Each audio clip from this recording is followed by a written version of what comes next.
नमस्कार, स्वागत है आप सभी का एक बार फिर से आर एजुकेशन यूट्यूब चैनल पर। आप सभी के सीयूटी पीजी जो कि स्टूडेंट्स हैं जिन्होंने एग्ज़ाम दिया है, उनके एग्ज़ाम ख़त्म हो चुके हैं और आप सभी के एग्ज़ाम बहुत ही अच्छे गए होंगे, ऐसी मेरी आप सभी से आशा है और आप सभी को शुभकामनाएं कि आप सभी जो भी यूनिवर्सिटीज़ को टारगेट किए हैं वो सभी यूनिवर्सिटीज़ आपको मिल जाएं। अब सबसे बड़ी बात आती है कि आपके एग्ज़ाम कंप्लीट हो चुके हैं, आप एग्ज़ाम दे चुके हैं, तो आगे के क्या प्रोसेस हैं, किस तरीके से आपको यूनिवर्सिटीज़ मिलेंगी, किस तरीके से आपको कॉलेज ग्रांट होंगे, आपको क्या करना होगा और आपके आंसर की कब आएंगे, रिज़ल्ट कब डिक्लेयर होगा और इसके साथ में आपके कट ऑफ कैसे बनेंगे, कट ऑफ कितनी जा सकती है। बहुत सारे डाउट्स आप सभी के मन में चल रहे होंगे, तो इसी डाउट को इस वीडियो में सॉल्व करने की पूरी कोशिश हम कर रहे हैं। आपकी आंसर की से लेकर के एडमिशन मिलने तक की क्या क्या प्रोसेस हैं, क्या क्या डॉक्यूमेंट्स लगेंगे, कब कब आपको क्या क्या करना होगा, ये सारी जानकारी आपको इस वीडियो के माध्यम से मिल जाएगी। तो बने रहिएगा पूरी तरीके से और ध्यान से एक एक बातें सुनिएगा। हम कई सालों से आपको गाइड कर रहे हैं और इसी के लिए बहुत सारे जो यूट्यूब चैनल्स हैं या फिर सर लोग हैं जो कि पेड ग्रुप भी चलाते हैं और आपको काउंसलिंग की गाइडलाइंस देते हैं। तो यहाँ पर किसी तरीके का कोई पेड कोर्स नहीं है, पूरी तरीके से निःशुल्क सुविधाएं उपलब्ध हैं। तो सुनिएगा पूरी तरीके से, जानकारी अच्छी लगेगी तो लाइक शेयर और सब्सक्राइब कर लीजिएगा। बात करेंगे सबसे पहले आपको कि आंसर की कब तक आ सकती है और आंसर की आने के क्या चांसेस हैं। और तो आपके जो अभी तक की सूचनाएं हमें प्राप्त हुई हैं तो अप्रैल के आपके 4 या 5 अप्रैल तक आपको आंसर की आने के चांसेस लग रहे हैं, मिल जाएंगे। एक दो दिन आगे पीछे इसमें हो सकता है, ठीक है, कोई करेक्ट डेट नहीं होता है, सारी चीज़ें प्रोसेस में चलती रहती हैं, लेकिन आपके जो आंसर की मिलने के चांसेस हैं 4 से 5 अप्रैल के बीच में हैं। आपको आंसर की मिलेगा, उसके बाद में करना क्या होता है, आपका जो एनटीए होता है 2 तरीके से आंसर की अपलोड करता है। जैसे बहुत लोग कंपटीशन एग्ज़ाम की प्रिपरेशन किए होंगे, कंपटीशन एग्ज़ाम दिए होंगे एसएससी वगैरह की, तो उनकी आंसर की दूसरी तरीके से आती है, उनमें मैच करना आसान होता है। एनटीए का जो आंसर की आता है उसको मैच करना आसान नहीं होता है, उसकी चीज़ें हम बताएंगे आगे। तो आपका एक होगा जो जिसमें पूरे तरीके से, मतलब ऐसे आपका जैसे क्वेश्चन नंबर 1 है उसका क्वेश्चन आईडी रहेगा, उसके बाद में क्वेश्चन आईडी, उसके बाद में आंसर आईडी रहेगा और आपका दूसरे में आपका जो आपने रिटर्न एग्ज़ाम दिया है, जैसे इस तरीके से आपका पूरा प्रश्न पत्र वो अपलोड कर देंगे। इसमें कहीं नहीं लिखा होगा कि इस वाले प्रश्न पत्र में कि इसमें ये विकल्प आपका सही था, ये ऐसा होगा। इसके जो आपको मैच करना होगा वो अलग पीडीएफ बना करके वो अपलोड कर देंगे। जब आप जैसे जहाँ फॉर्म फिल किए थे तो आपका एक पोर्टल बना हुआ था, उसी पोर्टल पर जा कर के अपना लॉगिन एंड पासवर्ड डालेंगे तो आपके सामने विंडो खुल के आ जाएगा। दोनों चीज़ें आपको अपलोड करके डाउनलोड कर लेनी है और आप जिस भी तरीके से देख सकें आंसर की मैच करेंगे।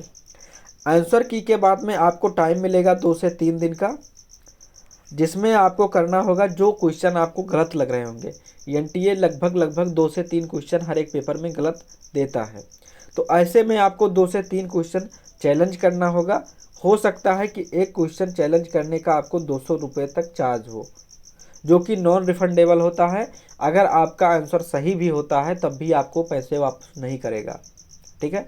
तो अगर आप 4 क्वेश्चन चार्ज करेंगे या आप 3 क्वेश्चन अगर चैलेंज करते हैं तो आपके 800 रुपये लगने वाले हैं। इसके लिए मैं किस प्रकार से चैलेंज होता है ये सारी चीज़ें मैं बताऊंगा, किस तरीके से कम रुपए लगा करके आप आंसर की सही करवा सकते हैं। ग्रुप में सारी चीज़ें होती हैं तो ग्रुप से जुड़ करके हम सारी चीज़ें करवाते हैं, ठीक है। तो ये हुआ आंसर की का बात। उसके बाद में प्रोसेस क्या होता है, उसके बाद में जब आपका चैलेंज आंसर की कर देंगे तो उसके बाद में आपका रिजल्ट आएगा। आंसर की चैलेंज होने के बाद में लगभग 1 सप्ताह का टाइम लेता है एनटीए और 1 सप्ताह के बाद में आपके रिजल्ट वो पब्लिश करता है। अगर आपका 4 से 5 अप्रैल के बीच में अगर आंसर की उन्होंने रिलीज किया तो आप ये समझिए कि 15 अप्रैल के आसपास आपके रिजल्ट आ जाएंगे। ये एक अनुमानित समय है, कोई इस पर टीका टिप्पणी नहीं कीजिएगा, ठीक है। ये सारी चीज़ें आपको अनुमानित बताई जा रही हैं और बात करेंगे हम प्रोसेस बताने के लिए हैं, तो ये चीज़ें और कट ऑफ की बात अगर मैं करूं, सबसे चीज़ें ये हैं कि कट ऑफ क्या जाएगा। तो अभी जैसे आज अभी आपको पता है कि अभी डेटा आया है कितने लोगों ने एग्ज़ाम दिया है, कितने लोग उसमें अपीयर हुए हैं और कितने लोग अब्सेंट थे। ठीक है, कितने लोगों ने एग्ज़ाम दिया जो कि अपीयर थे और कितने लोग अब्सेंट थे, ये दोनों डाटा आ गया है। अब हम करेंगे क्या कि नंबर ऑफ़ सीट्स कितनी है यूनिवर्सिटीज़ में, कितने कोर्सेस हुए हैं ये, उसके बाद में जब आंसर की आ जाएगी तो आंसर की में कितने नंबर आप लोग पा रहे हैं, उसका एवरेज क्या होगा और एवरेज से कितने लोग ऊपर जा सकते हैं, ये सारी चीज़ें कैलकुलेट होती हैं। उसके बाद में डेटा निकल के आता है, एक अनुमानित कट ऑफ तब बताया जा सकता है। ऐसा नहीं होता कि 2 मिनट में आपने थंबनेल बनाया, 5 मिनट में पीपीटी और 10 मिनट में आपने वीडियो अपलोड कर दिया। तो ऐसा करने से ना तो आप कभी एग्जैक्ट कट ऑफ निर्धारित कर पाएंगे और ना ही आप केवल लोगों को या फिर स्टूडेंट्स को आप क्या करेंगे, दिग्भ्रमित ही करेंगे। तो ऐसी चीज़ें यहाँ पर नहीं बताई जाती, इसलिए अभी तक मैंने किसी तरीके का कट ऑफ नहीं बताया है। आंसर की आने के बाद में मैं सारी चीज़ें बताता हूँ। आपने देखा होगा पिछली वीडियो जो मैंने कट ऑफ बताया था, सारी कट ऑफ आप एग्जैक्ट 2-4 नंबर इधर उधर हुए हैं, बाकी सारे कोर्सेज़ के जितने भी कट ऑफ मैंने बताए थे एज इट इज़ स्टूडेंट्स के एडमिशन हुए हैं। ठीक है, तो आपको कट ऑफ वगैरह बताई जाएगी, चैनल से जुड़े रहिएगा। तो रिजल्ट आएगा, उसके बाद में आपके प्रोसेस की मैं बात कर रहा था। तो प्रोसेस होगा क्या कि रिजल्ट आने के बाद में जो एनटीए होता है, जो नेशनल टेस्टिंग एजेंसी है, इसका काम ही होता है कि आपके एग्जामिनेशन कराए, रिजल्ट पब्लिश करे और उसके बाद में आपका जो रिजल्ट है वह प्रत्येक यूनिवर्सिटी को हैंड ओवर कर देगा। मतलब जो आपका डेटा था, समस्त डेटा जो आपने दिया था एनटीए को, अब वो डेटा कहाँ पहुँच जाएगा, प्रत्येक यूनिवर्सिटी में। आपने यूनिवर्सिटी चूज कर रखी है, जैसे आपने कई सारी यूनिवर्सिटीज़ कोर्सेज के अनुसार चूज कर रखी होंगी, जिनका हिस्ट्री होगा उन्होंने कई सारी यूनिवर्सिटी बीएचयू, डीयू, बीबीएयू या फिर सेंट्रल यूनिवर्सिटी ऑफ हरियाणा, बहुत सारी यूनिवर्सिटीज़ को आपने चूज कर रखा है। ऐसे ही अब आपके जितने भी कोर्सेज के जो हैं आपका रिजल्ट है वो सभी यूनिवर्सिटीज़ को भेज दिया जाएगा। अब यूनिवर्सिटीज़ आपकी डाटा पा चुकी हैं, अब वो करेंगी क्या कि वो अपना एक काउंसलिंग पोर्टल तैयार कराएंगी। ठीक है, और वहाँ से काउंसलिंग प्रोसेस स्टार्ट होता है। वो अपने काउंसलिंग प्रोसेस के लिए कट ऑफ नहीं देती हैं, कट ऑफ यहाँ पर नहीं आएगा। ठीक है, अभी कोई कट ऑफ नहीं आता है। उसके बाद में ये काउंसलिंग पोर्टल एक बनाते हैं, सभी यूनिवर्सिटी, चाहे डीयू हो, बीएचयू हो, चाहे आपका बीबीएयू हो, बाबा साहेब भीमराव अम्बेडकर अमेठी, या फिर आपका जो है दिल्ली यूनिवर्सिटी में किसी भी तरीके का जो यूनिवर्सिटी यहाँ पार्टिसिपेट की है, लगभग 190 के आसपास यूनिवर्सिटीज़ जो थी इस बार पार्टिसिपेट की हैं सीयूटी पीजी में। तो ये जो आपका डेटा है वो आपको प्राप्त करने के बाद में अपना काउंसलिंग पोर्टल बना करके वहाँ पर रजिस्ट्रेशन स्टार्ट कराती हैं। रजिस्ट्रेशन में कुछ ज़रूरी डॉक्यूमेंट्स होते हैं जो आपको फिल करने होते हैं, लगाने होते हैं। इसका लगभग 300 रुपये आपका फीस होता है। ठीक है, तो एक बार फिर से आपको जितनी भी यूनिवर्सिटी आप करेंगे, जैसे आपने एक कोर्स के लिए मान लीजिए 10 यूनिवर्सिटी को आपने टारगेट किया था कि इसमें नहीं होगा तो इसमें हो जाएगा, तो उन 10 में अलग अलग फीस लगेंगी और उन 10 में आपको रजिस्ट्रेशन अलग अलग टाइम पर करना होगा। ठीक है, तो इसके लिए आपको करना क्या होता है कि आप कितने स्कोर पा रहे हैं, रिजल्ट आने के बाद में होता है। तो जैसे आपका रिजल्ट मान लीजिए किसी भी पेपर में आपका 300 में से आप पा रहे हैं 120 नंबर, 180 नंबर, 150 नंबर, ऐसे ही आप लोग मतलब अलग अलग लोग पाएंगे। अब इनके ये जो हैं बहुत अच्छी यूनिवर्सिटी नहीं पा सकते हैं, ये बहुत अच्छी यूनिवर्सिटी पा सकते हैं, ये मीडियम रेंज की यूनिवर्सिटी पा सकते हैं। ठीक है, तो इसकी जानकारी आपको कहाँ मिलेगी, तो इसकी जानकारी हम प्रोवाइड कराएंगे, कितने नंबर पर कौन सी यूनिवर्सिटीज़ को आपको टारगेट करना, किसमें आपको काउंसलिंग कराने के लिए आपको फ़ीस पे करनी है, जिससे आप कम से कम फीस पे कर पाएँ और आप वहाँ पर एडमिशन प्राप्त भी कर सकें, जहाँ पर आपको हॉस्टल सुविधा हो। मतलब कि कितने स्कोर पर कौन सी आपको बेस्ट यूनिवर्सिटी मिल सकती है, ये जानकारी आपको हमारे इस चैनल पर मिलती रहेगी जैसे ही रिजल्ट आपको पब्लिश होगा। तो इस तरीके की पूरी प्रोसेस होती है। रजिस्ट्रेशन आपने किया, अब जब रजिस्ट्रेशन हो चुका है, जितनी यूनिवर्सिटीज़ में आपने रजिस्ट्रेशन किया है उन सभी यूनिवर्सिटीज़ के अपने अपने कट ऑफ्स आएंगे।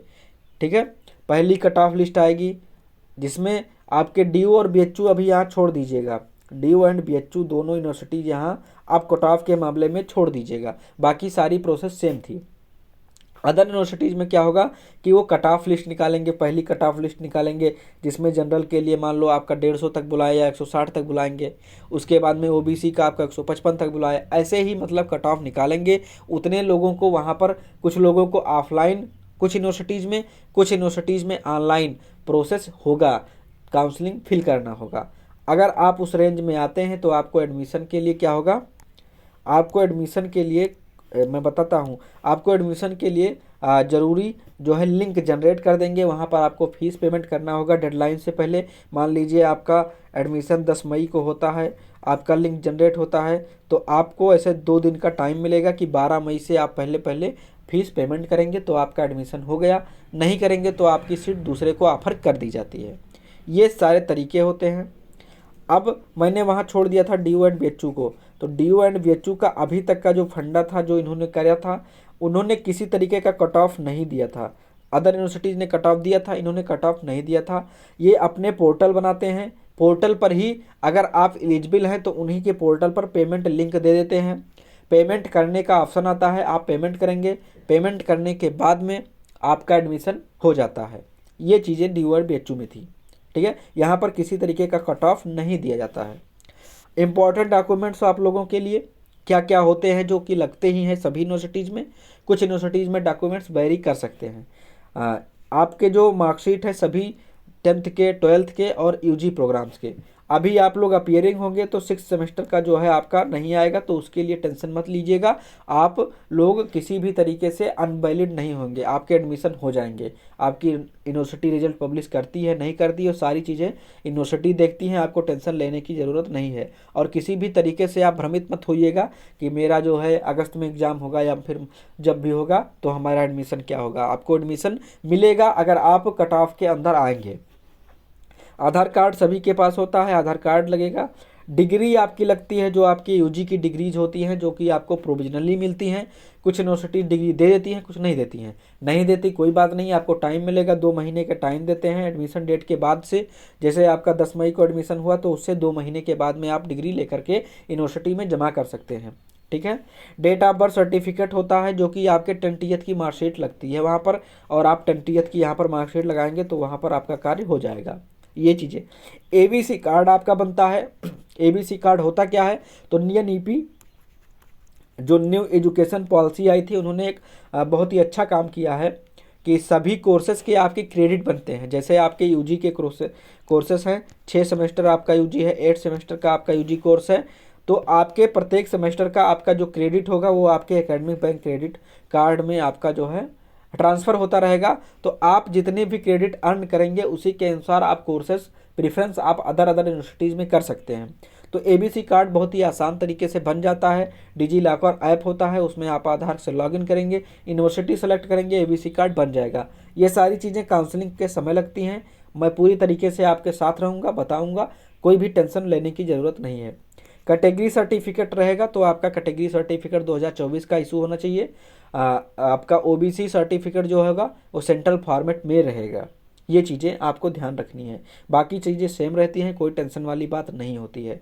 इसमें आप लोग जानिएगा कि अप्रैल के बाद में जो आपका है वही आप बनवाइएगा, बेस्ट रहता है। तो आप लोग अब अप्रैल लगने वाला है, अपना ओबीसी जो है या फिर जो आपने लगाया है ईडब्ल्यूएस वगैरह जो है लगता है, आप लोग बनवा लीजिएगा, ठीक है। अब इतनी चीज़ें हो गई तो आपको एडमिशन कैसे मिलेगा, तो फीस पेमेंट करेंगे आप लोग। जब आप कट ऑफ के अंदर आ जाएंगे फीस पेमेंट करेंगे और आपका एडमिशन मिल जाएगा, तो आप लोगों के लिए खुशियों की दिवाली यहाँ पर आएगी, ठीक। इतनी चीज़ें आपको समझ में आया होगा। अब कुछ यूनिवर्सिटीज़ में हॉस्टल्स होते हैं, तो हॉस्टल भी आपके उसी पोर्टल पर आएगा। कुछ यूनिवर्सिटीज़ हॉस्टल की अलग अलग फॉर्म निकालते हैं, जैसे दिल्ली यूनिवर्सिटी हो गया जो कि आपका जब एडमिशन हो जाता है दिल्ली यूनिवर्सिटी में, उसके बाद में हॉस्टल अपने अपने फॉर्म निकालते हैं, वहाँ से फिल होते हैं। तो ऐसे ही बाकी अदर यूनिवर्सिटी जो हैं, अदर यूनिवर्सिटीज़ की मैं बात करूँ तो वहाँ पर आपके पोर्टल पर ही, जैसे बीएचयू है या ऐसे हैं, तो बीएचयू का जो पोर्टल होता है उसी पर आपके एडमिशन पर ही हॉस्टल अलॉट करते रहते हैं। तो ये चीज़ें थी, अगर जानकारी अच्छी लगेगी तो आप लोग ज्वाइन होइएगा। किस लिए, तो ये चीज़ें हैं आपको कि आपको पूरी काउंसलिंग प्रोसेस यहाँ से बताई जाएगी। आपको कट ऑफ का इन्फॉर्मेशन आंसर की आने के बाद में तुरंत दिया जाएगा। आपको एडमिशन अपडेट्स यहाँ से सारी चीज़ें मिलती रहेंगी। पूरी इन्फॉर्मेशन, जब तक आपका एडमिशन नहीं हो जाता, किसी भी तरीके की सहायता आपको करनी है तो जितनी भी सहायता मिलेगी वो आपको यहाँ से कर जाएगी, बिल्कुल ही निःशुल्क तरीके से, और हमेशा आपको मिलती रहती है। तो ज्वाइन कहाँ होना है, आपको टेलीग्राम का लिंक जो है डिस्क्रिप्शन में दिया गया है, डिस्क्रिप्शन पर उस लिंक को फॉलो करें और ज्वाइन हो जाइए। वहाँ पर किसी भी तरीके का डाउट है, किसी भी तरीके की आपको परेशानी है, दिक्कत है, तो वहाँ पूछ सकते हैं। आप सभी के लिए जानकारी सूचना है कि RI-B.Ed का जो आपका एडमिशन होने वाला, मतलब आपका फॉर्म जो होगा जल्द ही आने वाले हैं, और इनकी प्रिपरेशन हम जल्द ही इसी यूट्यूब चैनल पर कराने वाले हैं। NCERT के थ्रू ये आपके एडमिशन फिल होते हैं। NCERT इसको गवर्न करती है, बहुत ही अच्छे कॉलेज होते हैं B.Ed करने के लिए। तो अगर आप एजुकेशन के क्षेत्र में जानना चाहते हैं और RI-B.Ed को ऑप्शन रखना चाहते हैं जहां से प्लेसमेंट की भी सुविधा होती है, तो अगर आप करना चाहते हैं तो हमारे चैनल से जुड़ सकते हैं। फ्री कोर्सेस हैं, सारी चीज़ें मिलेंगी, टेस्ट वगैरह भी मिलेंगे जो कि आपको फ्री रहेंगे, और मॉक टेस्ट मिलेंगे, आपको PDFs मिलेंगी, क्लासेस मिलेंगी। तो आप इस चैनल को सब्सक्राइब कर लें और वेट करिए, जल्द ही हम क्लासेस स्टार्ट करेंगे। तो जानकारी अच्छी लगी हो तो लोगों को शेयर कर दीजिएगा, क्योंकि अब अगर शेयर करेंगे तो कोई दिक्कत नहीं होगा। और आप लोग, जिन लोगों के पास समस्या है, कोई चीज़ें जानकारी के अभाव में किसी का भी एडमिशन ना रुके, इसलिए आपको ये दायित्व बनता है कि आप इस वीडियो को अधिक से अधिक लोगों तक शेयर करते हैं। और मिलेंगे अगली वीडियो में, तब तक के लिए नमस्कार। किसी भी तरीके का शंका समाधान के लिए आप हमें कमेंट कर सकते हैं, हमें बता सकते हैं कि आपको इन्फॉर्मेशन कैसी लगी है। तो मिलेंगे अगली वीडियो में, तब तक के लिए नमस्कार।